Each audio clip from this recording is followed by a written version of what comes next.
Good afternoon, Forum Corporation. May I help you? Thank you. I'll connect you. I can't get projections until I can figure out which set of figures is correct. Also, what you had talked previously about, your whole proposal, if we could get a copy of that. Sure. Down from what we budgeted. $5,000 increase is, okay. What is the percentage here? Yeah. Do you have the number there? If he calls in, do you want me to? I don't write up these programs. As I said, my job is just to get this stuff out. But you have to do some long-range planning. Long-range planning is very, very Yes, we need to go ahead and provide additional services out there. we have the people. There's talented people down there, and we can get a hold of a lot of people. But it's just a matter of... Well, and if you'll take the responsibility of pulling the group together to be sure. An actual 163, a projected 168. It looks like...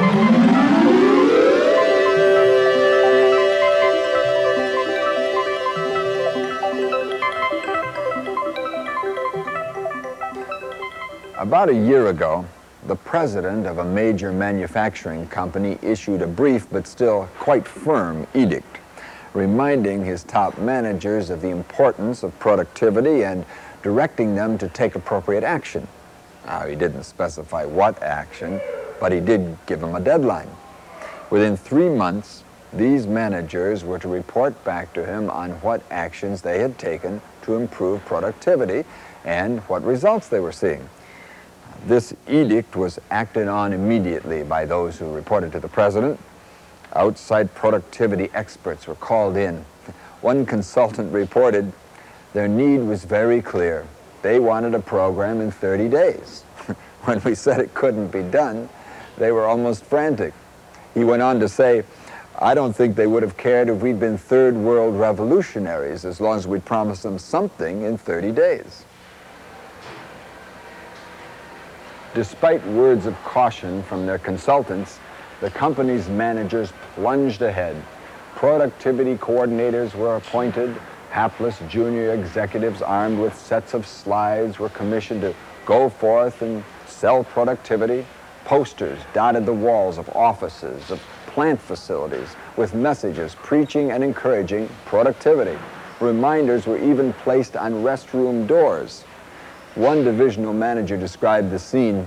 He said, we were running in 15 different directions. We didn't know what we were doing. There was no coordination, no planning, no training, and productivity improvement was being viewed by the staff as another company program along with the annual savings bond drive and the United Way campaign. Well, after a good deal of time was wasted at all levels, things finally returned to normal. But the experience left a bad taste. And today, whenever anybody mentions productivity improvement, you can see everybody wince. We are facing a real productivity crisis in the United States. The whole influx of and allure of the Japanese management systems and their productivity and their products competing with ours and beating us on our own home soil here has caused top management and organizations around this country to really go berserk on the whole productivity notion. The result of that, then, is cutting back on staff, expecting more, pressing for performance, starting to measure performance, starting to weed out those people who aren't performing. The productivity crisis. It's a familiar story, and a frequent response of top executives under pressure to do something about productivity is to issue orders and demand reports. But often their orders are not the kind that are going to get the job done. And the reports they get back too frequently reflect a desire to please rather than a true indication of progress. In recent years, attempts to improve productivity have focused on Japan's success. Advertisements announcing management seminars promise a Japanese blueprint for success that managers can duplicate. Publications aimed at top executives examine the Japanese management system from every conceivable angle. To some American businessmen and women, the learning experience is pointless. They look at Japan as a nation in which there is an almost idyllic love affair between business and government, an ancient island in which the mystical quality of industriousness is rooted in the culture. The Japanese experience, they contend, can't be duplicated in a bustling, pluralistic, and relatively young society. I think another thing that's bothered American businessmen is the idea that the Japanese have apparently learned everything they know from us, and therefore how can they have somehow surpassed us?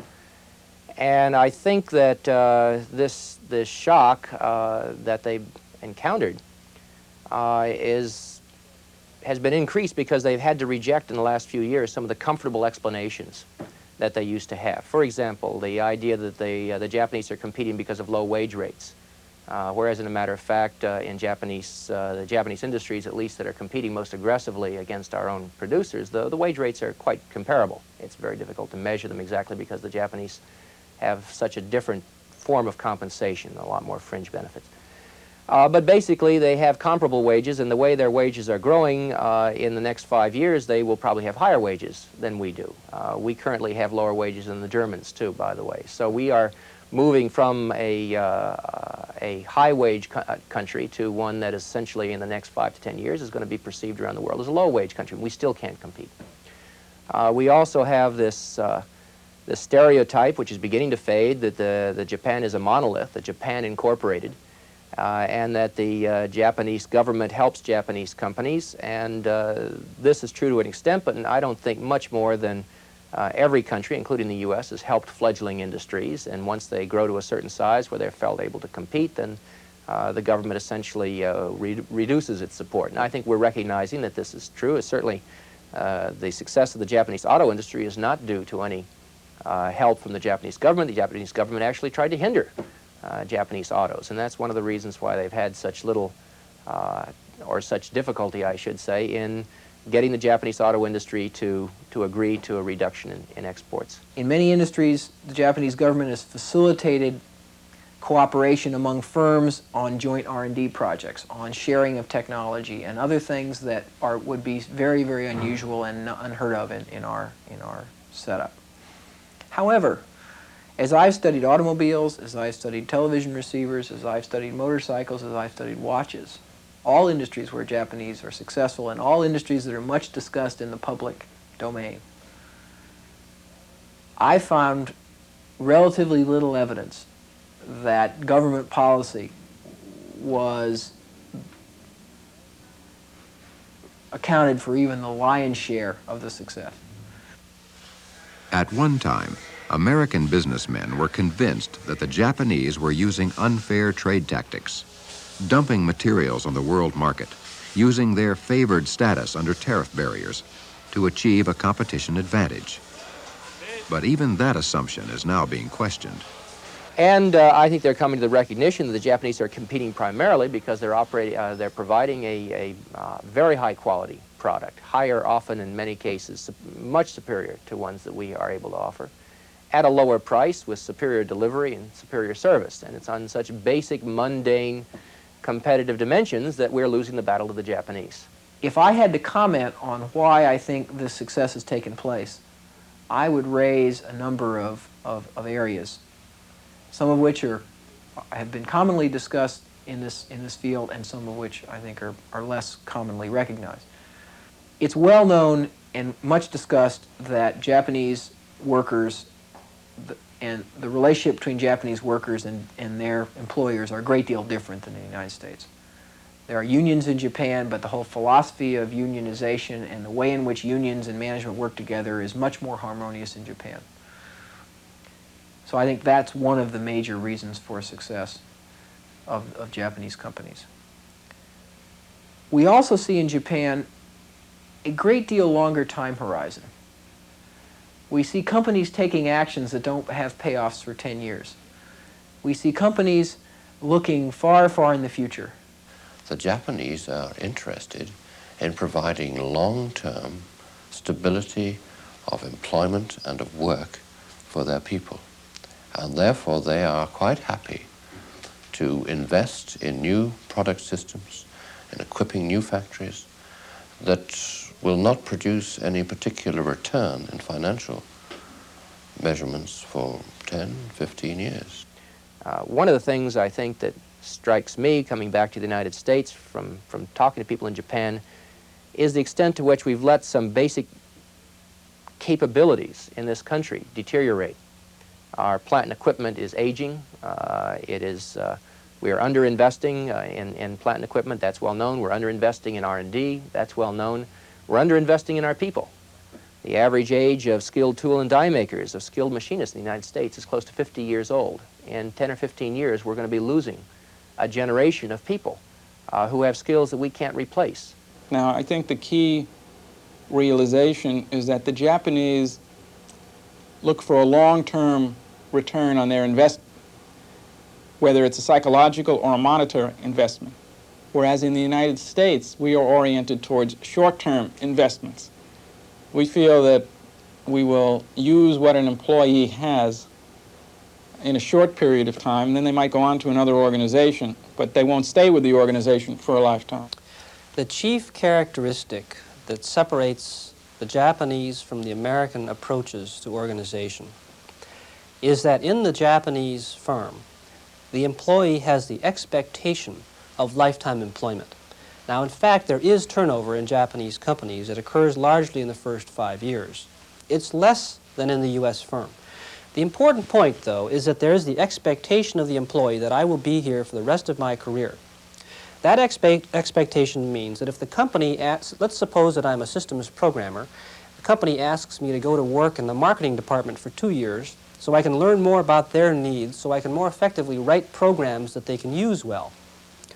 Now, if I think, well, I'm only going to be at this company for 2 more years, I won't accept that assignment, because what will happen is my specialization as a systems programmer will be decreased, and therefore my ability to get another job as a systems programmer elsewhere will be diminished. But if I expect to work for this company for the next 30 years, then I will be willing to undertake the forms of training and of learning that make me uniquely valuable to this company. An electrician who joins a firm in Japan is really nurtured. He starts off on the assembly line, and he really sees how, let's say, a car is built or how a blender is built, and he takes part in planning for the building of that car, and he's on the assembly line and sees how it's built. He's in the repair shop, sees the kinds of repairs that have to be done, and eventually, even though he's been hired at, let's say, some top management job, he doesn't get into that office with the nice paneled walls until he knows exactly what that company is all about, starting again from the lowest level on the assembly line all the way up through the decision-making process at the middle management level up to the top. So that person, by the time he's finished with his apprenticeship, if you will, has a truly good idea of what that company is all about. In the prototype pure American firm, people can only make decisions individually because they don't understand anything about the other functions in the company. Whereas in the Japanese case, because they've rotated jobs and worked in many different functions and offices, and because they have this long view, they have both the incentive and the knowledge that allows them to take into consideration the needs of other departments and offices when making decisions.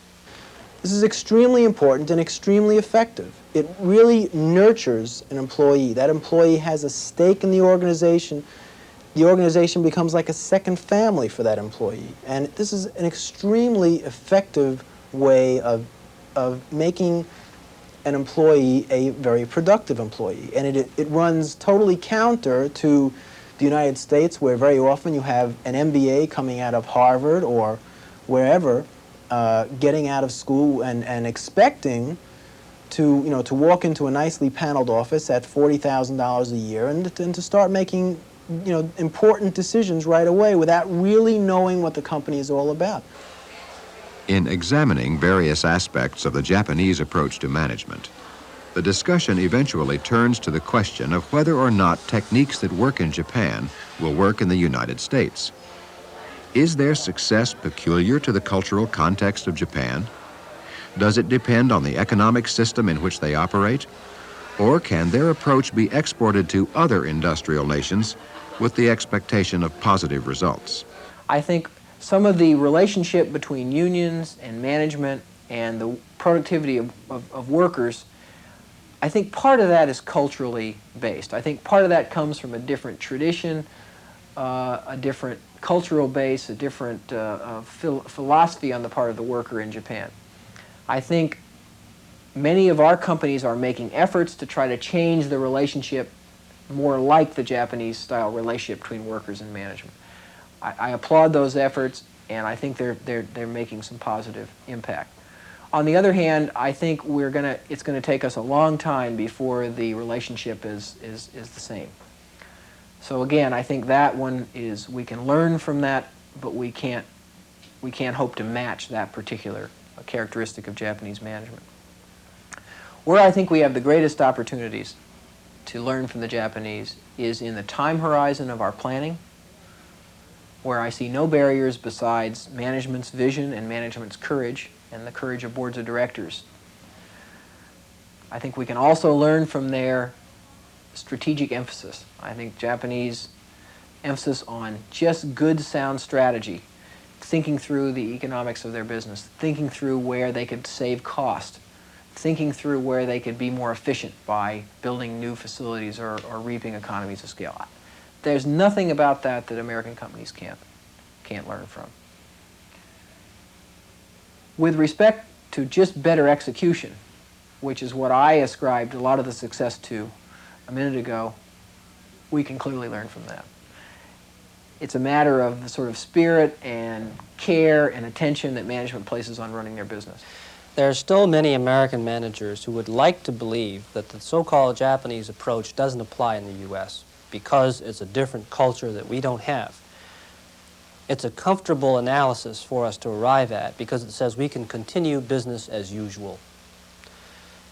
But in the middle 1960s, when the Sony Corporation came to Rancho Bernardo outside of San Diego and set up their first assembly facility, which today also includes manufacturing and is a large center with all locally hired American employees, Akio Morita, the chairman of Sony, and Mike Morimoto, who today runs that plant, concluded that they were going to run that Sony style, and that meant Japanese style. Today that plant achieves the same levels of quality and of productivity as does their sister plant in Ichinomiya outside of Tokyo. It seems to me there is no longer any question that we have a great deal to learn. Now, our objective should not be to emulate the Japanese. Sony did not simply bring its pure Japanese form to the U.S. They studied our conditions, they made modifications.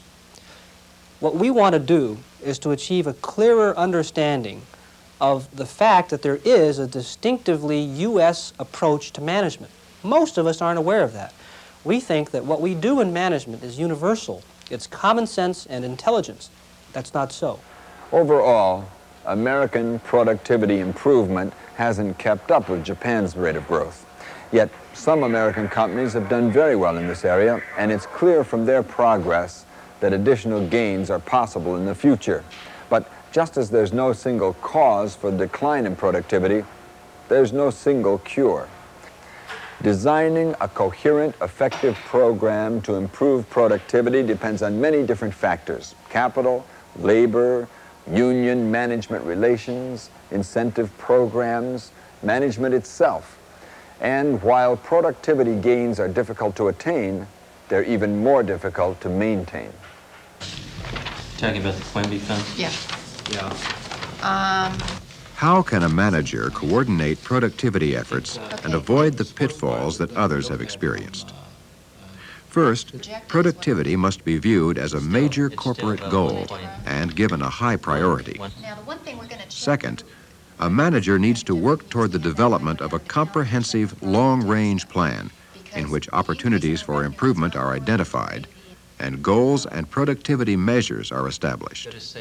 Well, what we've tried to do and what we've basically done over the last 12-month period is try to identify through analysis of our production areas the 20% of our operation that might contribute 80% of our non-productive waste, production waste and so forth, and concentrated on our efforts in solving the problems associated with that 20%. As you analyze any production problem, it's usually pinpointed to certain key areas that if you took care of those key areas, you would impact your productivity, your cost, and so forth. Traditionally, demands for increased productivity have been met with skepticism and even outright resistance. One way to overcome these problems is to design a productivity plan that rewards those who succeed. Very often, as soon as people in the public sector, especially in the public sector, hear that word productivity, they immediately assume that it's going to involve loss of jobs, loss of benefits, those kinds of things. The manager should be able to present the concept of productivity in such a way that his workers will realize that productivity increases are for the benefit of all concerned, especially now when you have a cutback environment. Doing something like the New York City transit system is trying to do right now, where they are involving employees in the productivity savings, is a very important step.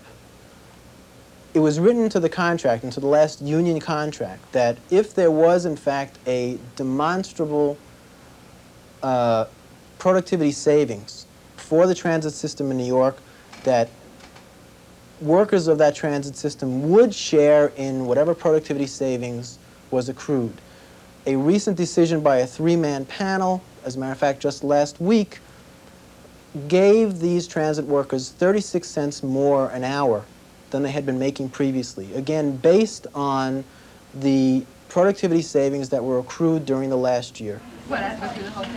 The involvement of employees in the planning and implementation of productivity programs is essential. The more employees are involved, the more committed they become. You're going to add 6 days interest. Once the strategy for productivity improvement is complete, employees need to be educated. The flow of information throughout the process must be continuous. We encourage employee productivity through team involvement and through working various problems within the work groups and within departments. And we very much encourage communication, because the only way you can get a problem solved is to get it surfaced. And you absolutely must understand what the objective is, as well as what the problems are, to get it done in an effective way. Finally, productivity should be part of the company's regular business plan and budget. This will ensure that it's approached in an orderly and thoughtful manner. One of the things we've done here at Mary Kay is design productivity improvement into our philosophy. We expect productivity improvement every year. We have to have it, or we couldn't get as big as we do, as fast as we do. We can literally not fund the production facilities or the number of people without heavy borrowing to achieve the growth rates we grow if we didn't improve our productivity every year. And each department head, each individual is responsible for their own productivity. It starts with your organizational philosophy. Our organizational philosophy is that each individual is responsible to the organization for the time he spends here. He makes a contract with us. He says, in return for these fringe benefits, this pay, these working conditions, these rights, I give you my services. And when he comes to work, our expectation is that he's committed and that he's doing everything he can during the time he's here to help the organization achieve its goal. The only way you achieve productivity is through each individual's commitment. We make capital investments, we develop technology as an organization, but productivity comes from individual achievement. And we have outstanding productivity. In fact, in this plant, we produce twice as many units per person as the top plant in Japan in our industry. And there's nobody in the United States that touches us in terms of pieces per person. Managing for productivity. Not an easy task, but an extremely satisfying one. As Jack Grayson, chairman of the American Productivity Center, has observed, raising productivity is a little like raising children. One of the secrets of success is patience. Managers who attempt to achieve the quick payoff may ultimately do more harm than good. There's so much focus on techniques that everyone's looking for some sort of a recipe or cookbook approach on how they can improve productivity, and we never find it that easy. People are starting into productivity and quality work-life improvement efforts at where we feel is near the end of the process, and that is going in and implementing some specific technique that they've read about or heard about or seen in a television special without really looking into their organization and finding out why productivity is important, what does it really mean to that organization, Whose responsibility is it? How can we plan for improving it? What does a reward and recognition system reinforce productivity and quality work-life improvement, things of that nature. So we continually frustrate people who come to us looking for cookbook approaches that we won't give them because it is so situationally specific. But what we're really anxious for are for the long-term results. That is, to get an organization measuring its productivity, using inter-industry comparisons, making the kinds of changes, because that's really what productivity improvement is all about. We're advocating change, a change in the way people think, a change in the way people do business, a change in the way government has been run, and a change in the way labor unions have always existed. We're calling for breaking down the traditional adversary roles between business and labor. We're asking government to take another look at regulation. We're looking at changes that will help strengthen the free enterprise system. So what you really strive for, I think, is a synergistic approach to management. You know, the sum has got to be greater than just the pieces. The need is to push responsibility down as far as you possibly can, to make managers out of every worker. And that's the big challenge. It's a matter of the sort of spirit and care and attention that management places on running their business. Integrate the concept of productivity into the day-to-day business operations and plan for productivity improvement just as you would plan for profitability, return on investment, or any other major strategic objective. We believe that to maintain productivity and high quality of service, any organization must be sensitive to the human dimension. It's too expensive today to hire just a pair of hands. So there is a direct relationship between productivity and the kinds of people that you put in as leaders and their ability to deal with the workers, not only in a technical sense, but in a people sense. People want to be committed, they want to be involved, they want to feel like what they're doing is worthwhile and that they're accomplishing something. And then and only then can you start managing the task and managing the compensation and managing those variables which you control as a manager to create that kind of energy that will stimulate the person to superior performance.